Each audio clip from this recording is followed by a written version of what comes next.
Hello and welcome to Quality Professional Consulting Group YouTube channel. My name is Ben Tomic, and in this short video we're going to talk about organizational roles, responsibilities and authorities, and organizational chart.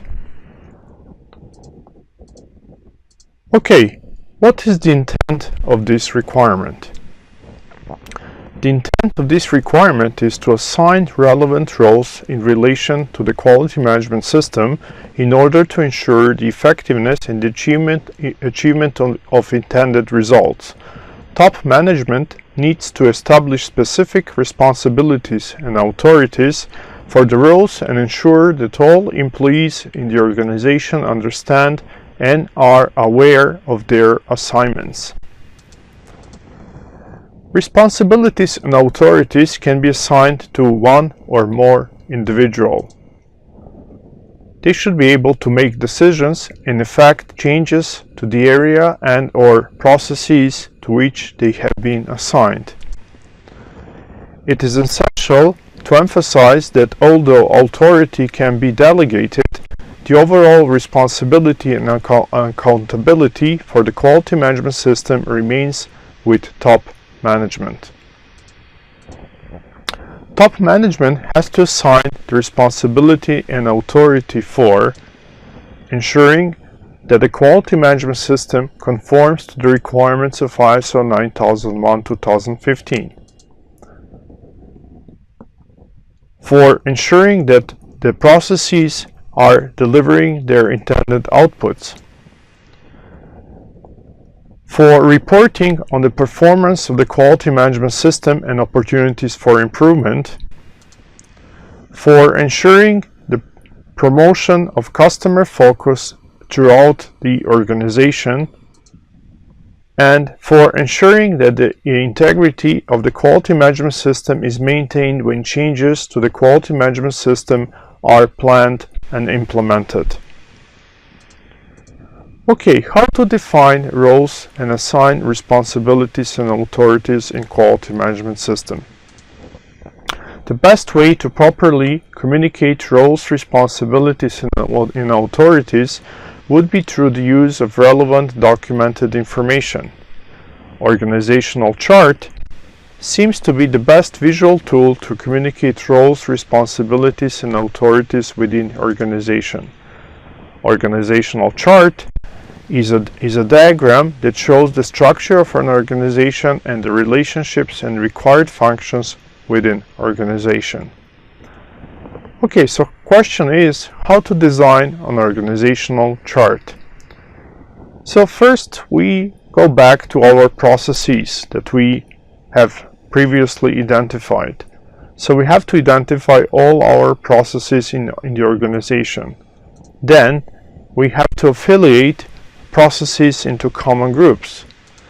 Then next step would be to assign certain management function, and the very last step would be to show hierarchy on the diagram. So these are the steps in creation on organizational chart. Okay, so organizational roles, responsibilities and authorities. So for example, process 1 and process 7 can be affiliated because they got something in common. Also, for example, process 3, process 6 and process 9, as well as process 2 with process 5 and process 4 and process 8. Then we assign certain functions. Function 1 to take care of process 1 and process 7, function 2 to take care of process 3, process 6 and process 9, function number 3 to take care and be responsible for process number 2 and process number 5, and function 4, for example, for process 4 and process 8. So once we grouped our processes, affiliate them and assign certain functions that would be final authority for those processes, then we could start developing our organizational chart.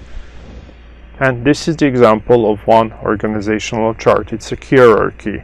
Function 1 is in the top, then function 2, function 3 and function 4, they all report to function 1, function 5 and function 6, they report to function 4, and so on and so on. So we could branch this organizational chart up to the level that we consider is appropriate for our organization. How to define responsibilities and authorities within organization? The most practical way is to use a RACI matrix. What is RACI matrix? RACI is an acronym that stands for R, responsible, A, accountable, C, consulted, and I, informed. So this is RACI. RACI matrix definition. So responsible would be the person who actually carries out the process. Accountable would be the person who is ultimately accountable for the process. Consulted would be the person or persons who is not directly involved but who is consulted for a particular process. And informed would be the person or persons who receives the output from the process or has to be informed. So R stands for responsible. So when we defined who is responsible, we should ask who performs the work. A, accountable. So who is accountable, who makes final decision and has ultimate ownership of the process. C, who is consulted, who has to be previously asked for an opinion. And I, who must be informed, who needs to know about the process.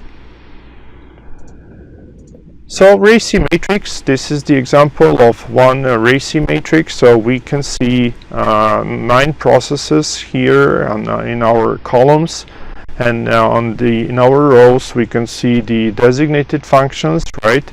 And we could provide the legend as well: R as responsible, A accountable, C consulted, and I informed.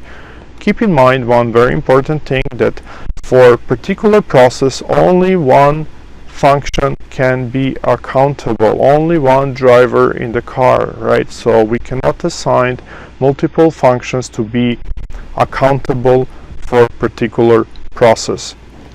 They could be responsible, multiple functions, they could be consulted, informed, but only one function can be actually accountable for the particular process. Thank you for watching this video, and if you want to stay informed about this particular matter about the ISO 9001 standard and other standards as well, please do not forget to subscribe to our channel. Thank you one more time.